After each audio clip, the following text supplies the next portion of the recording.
Hey everyone, welcome back to another video. Today is July 1st, only for another 32 minutes. It's almost midnight. As some of you know, Bruno has a vet appointment tomorrow at 2 p.m. Yeah, 2 p.m. So we're going to prepare his carrier now, so that way it's ready, and that way when it's time for me to go to the appointment, all I have to do is put him in the carrier and out the door. So I have a towel and I have a self-cooling mat that hopefully he's not going to go underneath it, but it's supposed to be about 30 degrees with the humidity tomorrow, if I'm correct. So it's going to be fairly warm. I want to make sure he's nice and comfortable. So that's why I thought of the self-cooling mat. And yeah, so let's go get the carrier and get it ready. So thankfully, I have the carrier right down here. I've been debating on whether I wanted to bring Mateo with for the,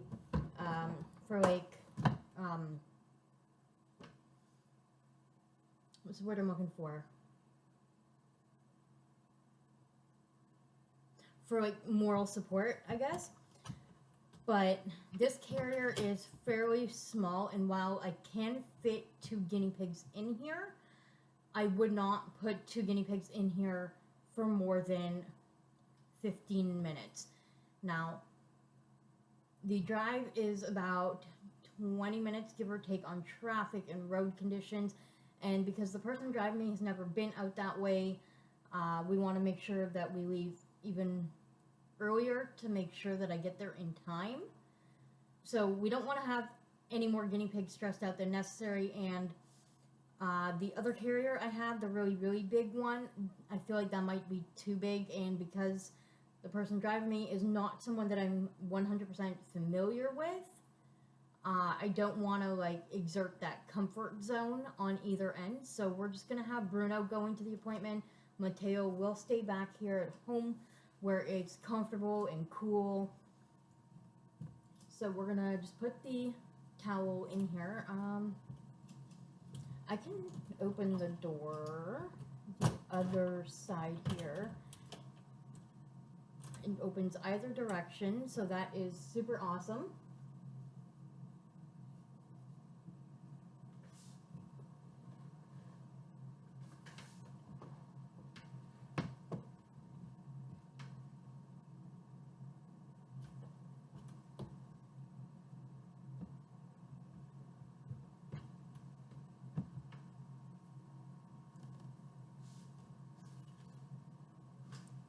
Now, if I know Bruno well enough, he will end up just kind of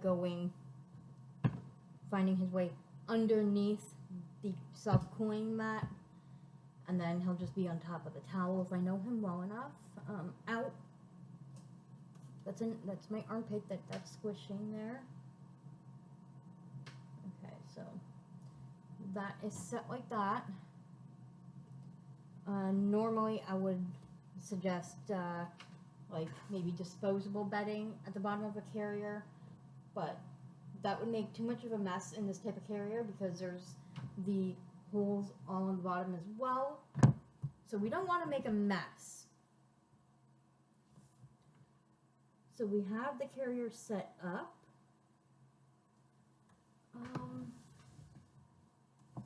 Now, that's not going to... I thought about bringing a hidey hut in there with him, just so he's more comfortable, but it's not enough space. So this is what the inside looks like. We're gonna put some hay in there now.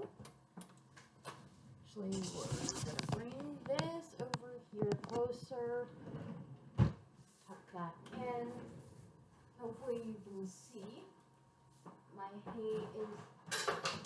I got hay in this bin, I got hay in that bin, but this is the bin we're currently using.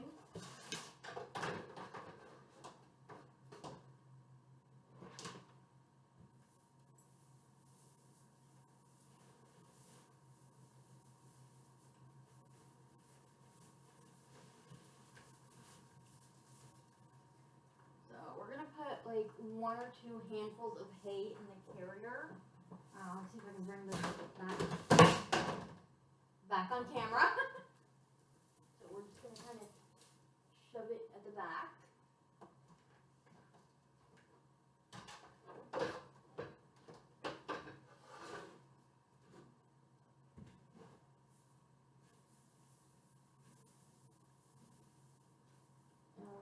We'll do two handfuls just to be on the safe side to make sure we have enough.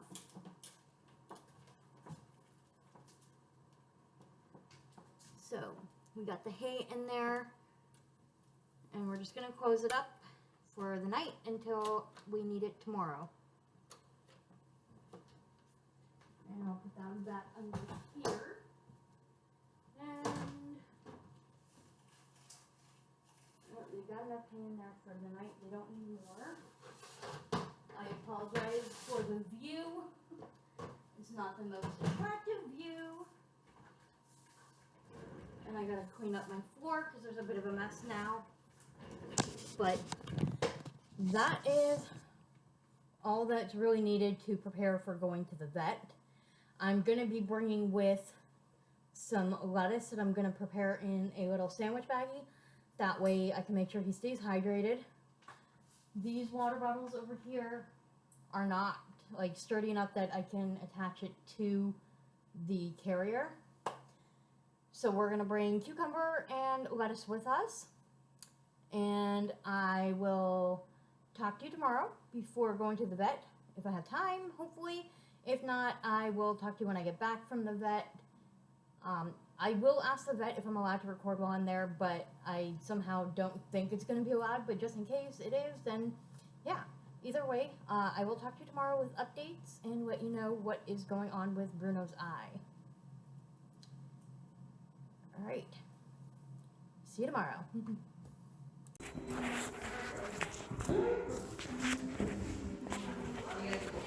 We are at the vet.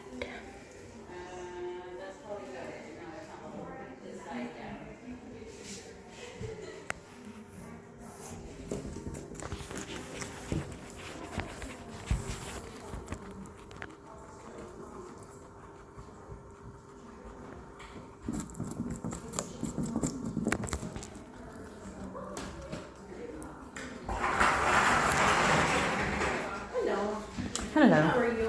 I'm good. Do you mind if I video record this, or if Sure. not? Okay. Yeah, sure.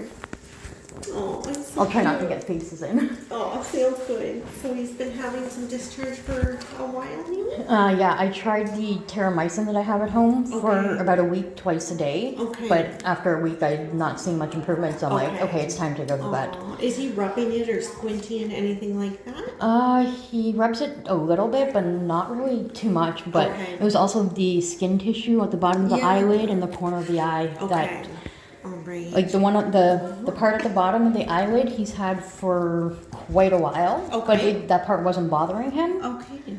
But it's only recently it's gotten like Yeah. increased in size. Okay. And then for a while he had a little bit on the top lid, but that seems to have disappeared. Good. Okay. Hi, baby. I know. And the other eye is perfectly fine. None of the other guinea pigs have any issues. Okay. And there's 14 of them. 14. Oh, wow. Yeah, he's got one cage mate, obviously a male, because he's not neuter. Oh. And I have 12 girls, but they're in a separate room completely. Okay. Nice. Aw. So yeah, what I would suggest this is an antibiotic that we often use in guinea pigs or pocket pets in general. Probably a bit stronger than what you're using right now. Okay. I would say that we start with this and then see what that gives us in about 2 weeks' time, if 2 you're weeks. comfortable with that. Okay. I'll just check you over otherwise. Such a cutie. Right here. I'll back to your cucumber. Oh, baby. Yeah, you eat that now. Nice. Oh, not having to listen to you. He's so cute. He's very cute. And I came in here thinking worst case scenario of surgeries and all that stuff. Hopefully we don't come to that. I'm hoping not.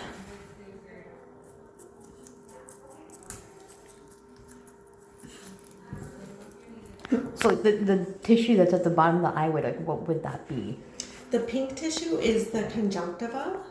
Okay. So like when you pull down, you shouldn't normally see it, but because the eye's so irritated, it's just really swollen up. Okay, so would this be like considered conjunctivitis? That's kind of essentially what we're treating for as Okay. a first line. If Okay. there's no improvement within 2 weeks, then I think we should do a little bit further testing. We'll make sure there's not an ulcer. We check to make sure it's not dry eye that is producing enough tears. Okay. I just want to flush the eye and have a better peek. Do we have eye flush in here, Jordan? It should be in the drawer somewhere. Is that not it right there? See? Let's see. You're being such a good boy, Bruno. Is this what we're not? That's what we're using now or not? Oh, okay.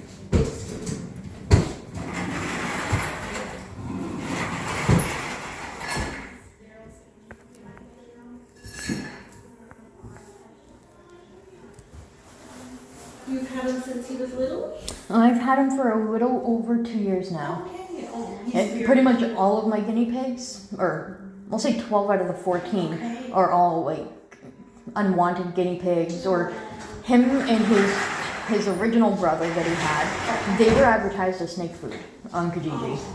So when I saw that, I'm like, nope, my I'm not letting that goodness. happen. Take them all. We're just gonna flush your little eyes. And see, that's the funny thing is because space-wise in the home, I have plenty of space to take in more, Okay. but the financial aspect.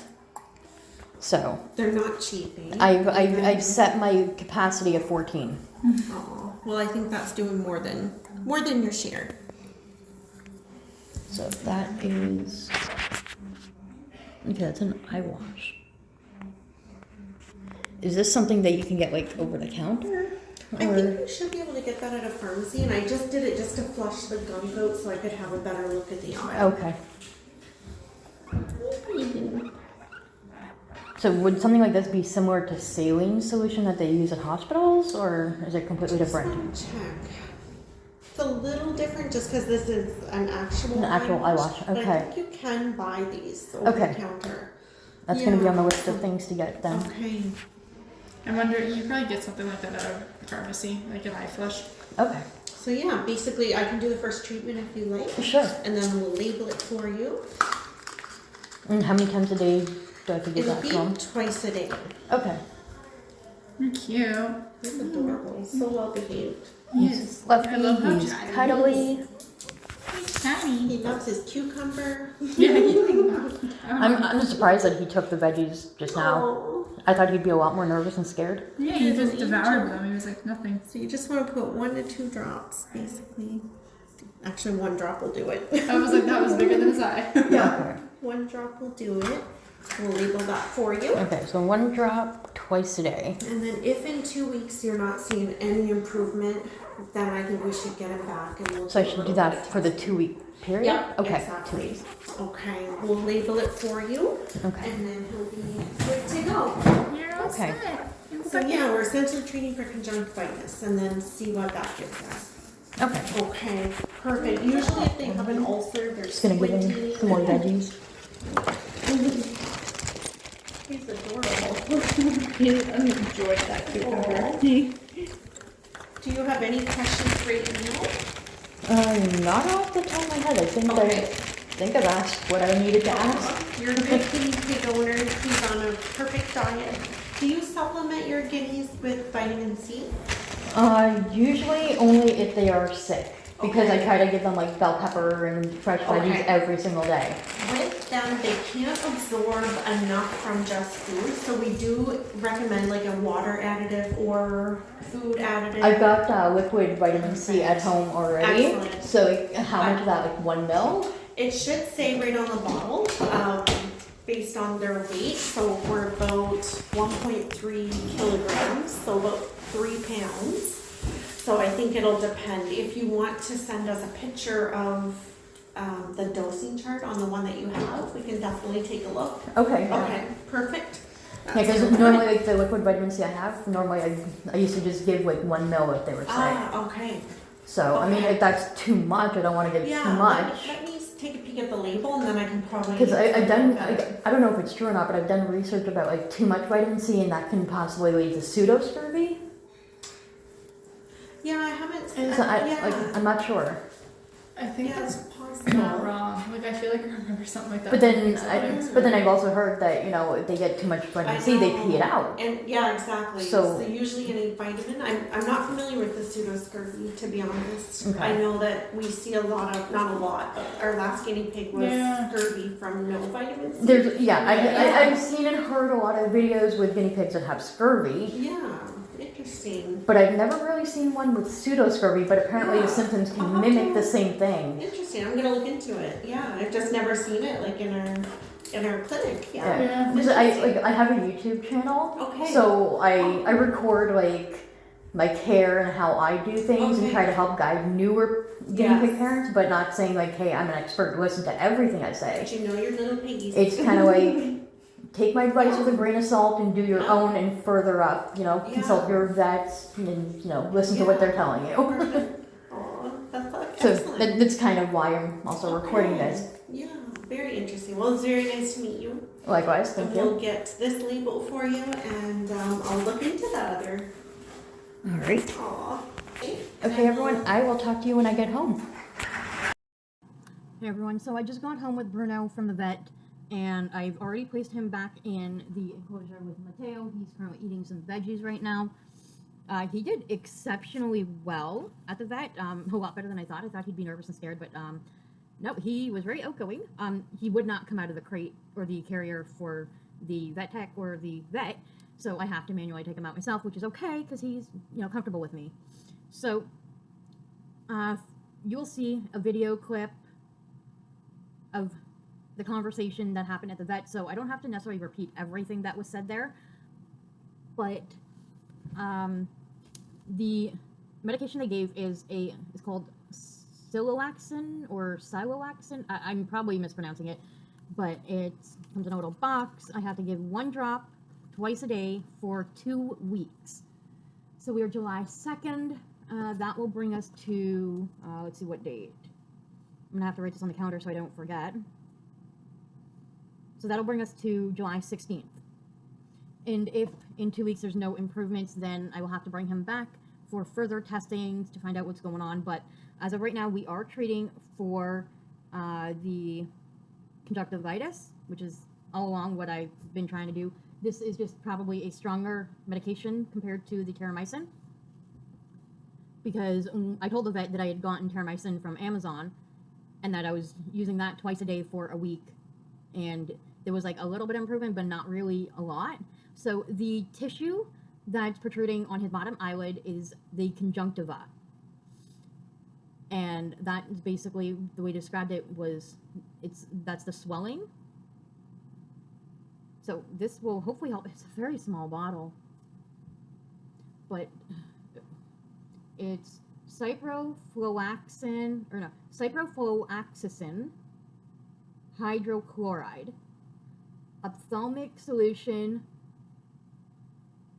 and it's a 0.3%. Sterile antibacterial dosage C carton, which she wrote the dosage, expires May 2025. So this is what I have to give him, and as you probably heard in the conversation as well, is that I have to give him extra vitamin C. The veggies are probably not enough vitamin C intake for him, so I have emailed a picture of this vitamin C to the vet, and I emailed the dosage guide that is written on here, because I want to be 100% precise on how much I need to be giving him based on his weight. So I'm not sure if it'll be more than 1 mil, or less than 1 mil, but I want to be absolutely precise. We want Bruno to get better, and we are praying that this will cure the situation and that we won't have to do any further testings. So we have a breakdown here. They gave me a bunch of papers, so we're going to start off with this one right here, because they ended up taking a picture of him, I guess. And so they gave me this, Feel Better Bruno. So I thought that was like super, super sweet. I actually want to frame this and put it up on the wall somewhere. I'm not sure where, but it's a really cute picture of Bruno, of course, and I mean, you can see the eye and how it looks. It's definitely not as bad as other cases that I've seen online. So I'm guessing that the terramycin did give a jump start and help a little bit, but again, I'm not the professional. So a breakdown, I paid a total of $180.35 today. So thank you to the generous donation of Elizabeth Widener. She donated a good chunk, which helped pay a very big portion of that. So the examination alone, so just basically walking in the door and having them look at him, was $128. And the medication was $31.60, bringing my total to $159.60. And then, of course, there's tax, which there was $20 tax, so that gave me the grand total of $180.35. So I ended up doing a partial cash, partial debit transaction because I had gone to the ATM prior because the person who drove me, I had to pay them $20 on gas to drive me there and back. So I withdrew some cash from the ATM, but I didn't pull enough money, so I did part cash, part debit, but either way they got paid. Everyone's happy on that front. So they gave me a printout on guinea pig problems, which I will kind of quickly, I'll just review it with you because why not? This is essential information coming directly from my vet office. So it says guinea pig problems. Guinea pigs are easy to care for and if handled frequently and gently make great family pets. Which they can be easy to care for if you've only got like maybe 2, 3 at the most. But they're definitely not starter pets and they are certainly not cheap. They can be costly. So they are generally hardy, healthy animals, but susceptible to certain problems and diseases. The following is a brief description of the more common problems in guinea pigs, which include respiratory infections, diarrhea, scurvy, which is vitamin C deficiency, tumors, abscesses due to infection, urinary problems, and infestations by lice, mites, or fungus. So actually, the last guinea pig that they had seen had scurvy. I actually taught them something new because they're going to look more into it. They didn't know that pseudoscurvy was a thing. And based on research that I've done, which I've done a video about it, talking about it a little bit, but pseudoscurvy can mimic symptoms of scurvy, but pseudoscurvy is when they get too much vitamin C. So that's why I'm very particular on wanting to get the precise dosage that I should be giving Bruno. So here it says respiratory infections. Pneumonia is the most significant disease of pet guinea pigs and can be caused by a number of bacteria, including Bordetella and Streptococcus. Guinea pigs can naturally harbor these bacteria and may be asymptomatic, apparently healthy carriers. These bacteria tend to be opportunistic, meaning they can infect susceptible animals, multiply, and cause disease if the opportunity presents itself. Pneumonia is one of the most significant diseases of a guinea pig. Stresses increase the chance that disease will develop, and young animals are most often affected. The bacteria are spread by direct contact, aerosolized airborne particles, and on contaminated hands or other objects. Infected guinea pigs may be off food, have discharge from the eyes, particles, sorry, I'm reading the wrong line. Okay, let me try that again. Stresses increase the chance that disease will develop and young animals are most often affected.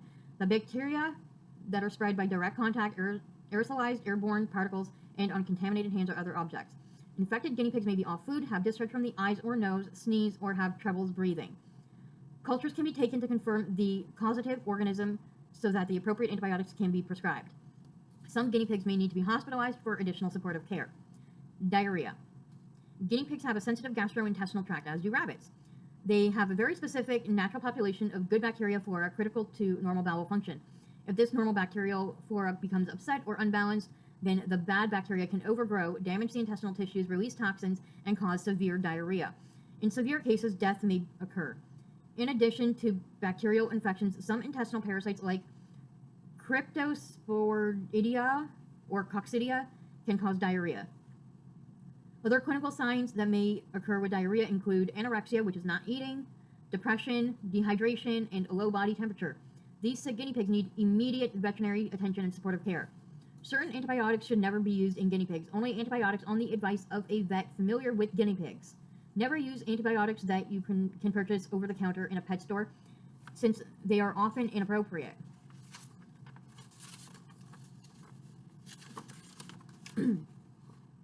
Every animal has certain nutritional requirements, some of which are essential nutrients and some of which are non-essential nutrients. Animals need a regular dietary supply of essential ingredients. While they can produce their own supply of the non-essential ingredients, these essential elements differ between species. In guinea pigs and primates, including man, one key essential nutrient is vitamin C. The vast majority of other animals can produce their own vitamin C through their intestinal bacterial flora, but guinea pigs and primates are unable to do this. This is why sailors historically developed scurvy when not able to eat fresh fruit. Vitamin C is vital in the normal development and maintenance of skin, joints, and mucosal surfaces like gums. It is also important in the healing of wounds. As well as predisposing to skin problems, a lack of vitamin C seems to make the body more prone to other diseases, infections, and conditions. A guinea pig that has a rough hair coat, is off food, has diarrhea, reluctant to walk, perhaps seems painful, has swollen feet or joints, or has hemorrhages or ulcers on its gums or skin is likely to be deficient in vitamin C. So the important factor right there is vitamin C is needed. Guinea pigs need 10 to 50 milligrams of vitamin C per day, depending on the condition of the animal, whether young, old, stressed, normal, pregnant. Vitamin C is readily available from fresh fruit, green, or colored vegetables, but it's relatively unstable compound. Ensure your fresh guinea pig pellets contain added vitamin C. However, because this vitamin breaks down or oxidizes so fast, the pellets should be used up or must be replaced within 90 days of date of manufacture. If your guinea pig develops a deficiency, it is better to give a crushed vitamin C tablet or liquid vitamin C by mouth rather than in the drinking water. So this is directly in the mouth via syringe. I usually use a 1 ml syringe, so we're going to find out the dosage for it. Since vitamin C breaks down rapidly in water and loses its potency, however, mixing... Not relevant to this video. Not taking the call. However, mixing about 100 milligrams of sorbic acid twice daily in fresh water will meet the vitamin C requirement. So, although the vet suggests this, I don't believe in putting any vitamin C in the water because you don't know how much water your guinea pig is actually going to be drinking per day. And because you should be giving them fresh water every single day, you're actually wasting the product. So if you're going to give supplemental vitamin C, I suggest liquid vitamin C. For most U.S. residents, Child's Life is the brand recommended. This is a Canadian brand that I got off Amazon. Now, it talks a little bit about tumors. Guinea pigs can get various tumors, but skin tumors and mammary tumors are the most common. They are often benign. Any mass should be brought to the attention of your veterinarian. In most cases, surgical removal is a curative. But skin tumors and mammary tumors are the most common. Abscesses. Abscesses, which is an infected swelling within a body tissue containing an accumulation of pus, can affect lymph nodes, the skin, the muscles, the teeth, the jaws, or other areas of the face. They may be treated medically and or surgically depending on veterinary assessment. Some, like those involving the jaw and teeth, are more challenging to treat. Urinary problems. Guinea pigs are very prone to urinary stones. These stones most often form in the bladder, but some form in the kidney itself. Stones may become lodged in the ureter, which is the tube carrying urine from the kidney to the bladder, or in the urethra, which is the tube carrying urine from the bladder to the outside, which can cause life-threatening obstruction. Female pigs are more prone to cystitis, which is a bladder infection, compared to male guinea pigs, and often stones develop in association with a bladder infection. The signs of urinary problems include anorexia, which is going off food, blood in the urine, straining to urinate, a hunched posture with straining. If an obstruction has occurred, the guinea pig will be unable to produce urine.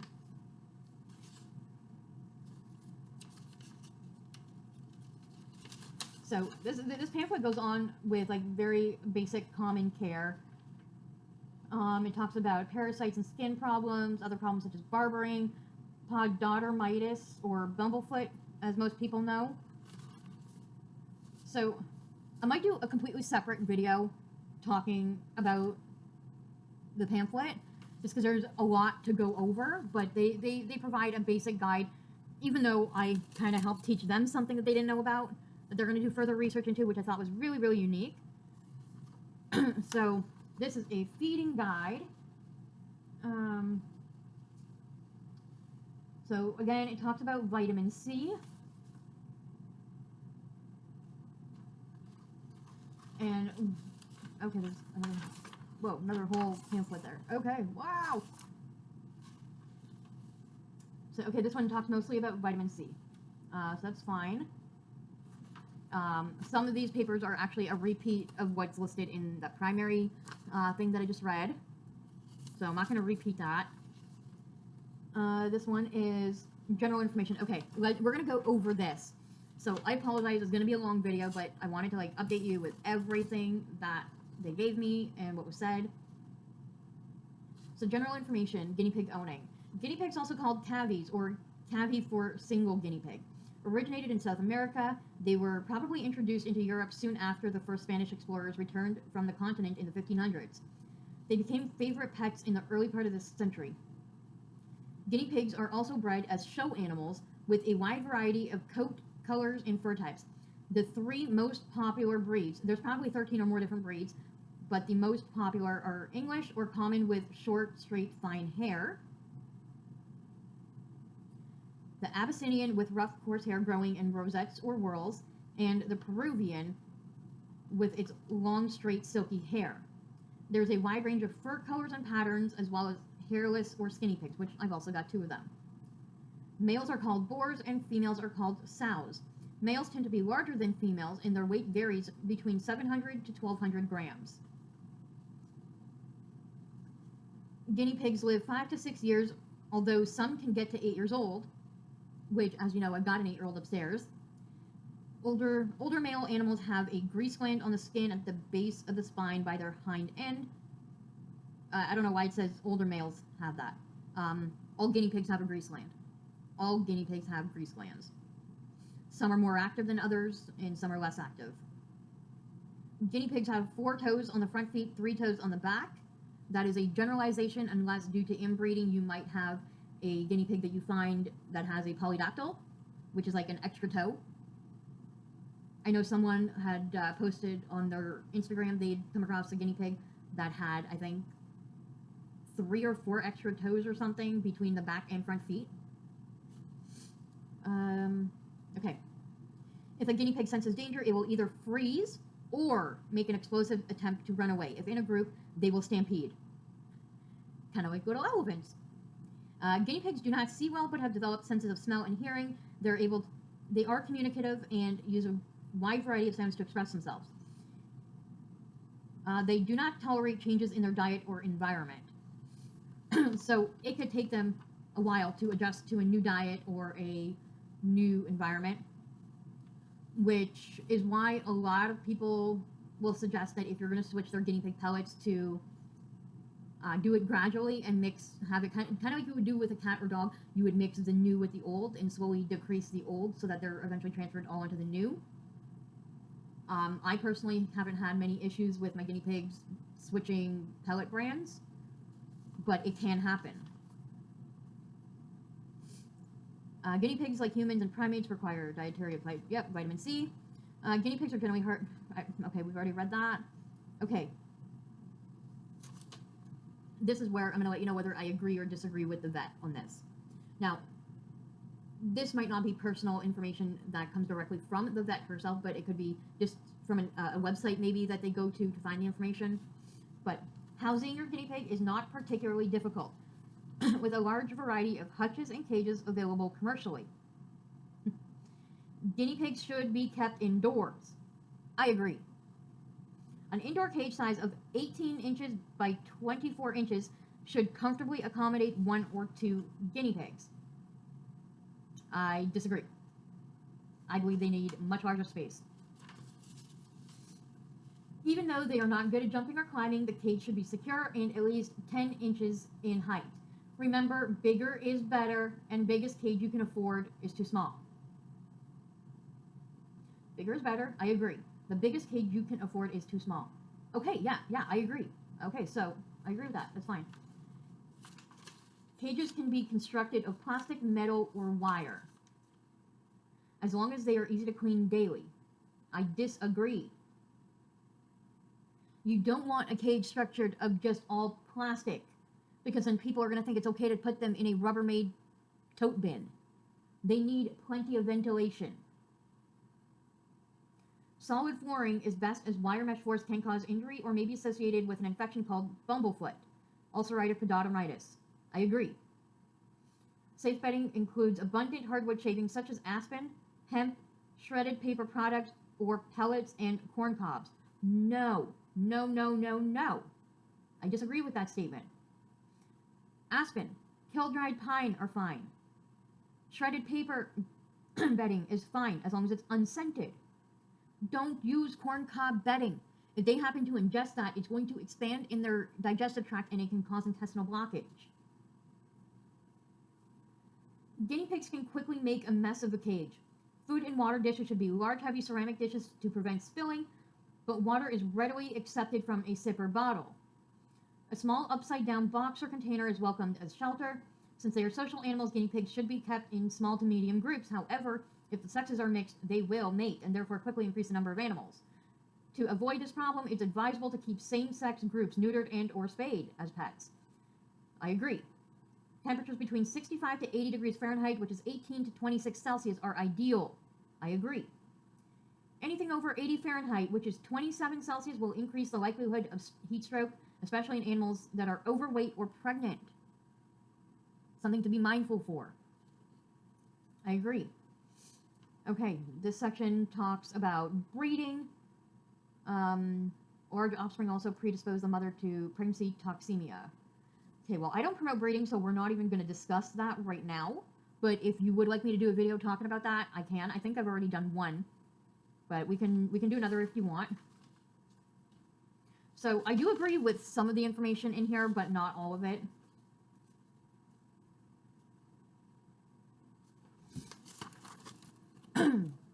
Okay, so yeah, I do have like all of these papers, but overall my experience at this vet was fantastic. They were very friendly. They initially wanted me to arrive 15 minutes before the appointment, probably just to get set up or in case there was like paperwork that needed to be done, but unfortunately I got there literally with 5 minutes to spare. Told them we kind of hit some traffic, which we didn't really hit traffic, but the person driving me wasn't familiar on how to get there with the back roads, and then she thought that the vet I was going to was the same as her vet, but then she told me a totally different name, and I'm like, no, that's not the same vet. I'm going to Williamstown Veterinary Clinic. And so we ended up taking a completely different route to get there, but we still got there. I got there on time. The staff was friendly, and I really loved the fact that they did this. They totally did not have to. That was so sweet. So all this paperwork is going to go into my file folder in the filing cabinet with all my medical information. And I just need to wait for a email back with the proper dose to be supplementing Bruno. But I'm super thrilled to have found out so far that that the diagnosis was what I thought it was. And yeah, so for 2 weeks, 1 drop twice a day is what he'll be getting.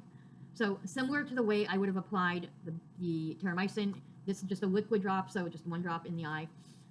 I also wanted to kind of let you know the one thing that I did find out as well, which you will have heard in the conversation.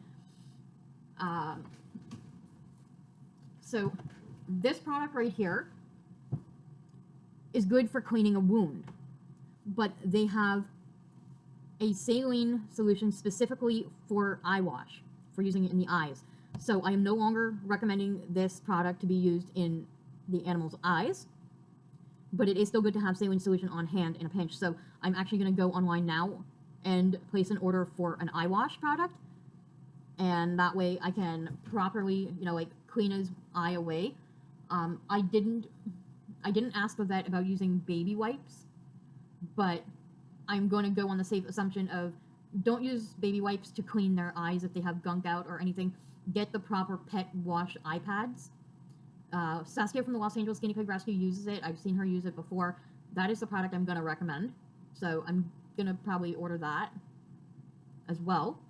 And yeah, that is my update that I have for you. Like I said, I apologize if the video is super long, but I wanted to give you a thorough update on Bruno. And I will continue to give you guys all further updates later on.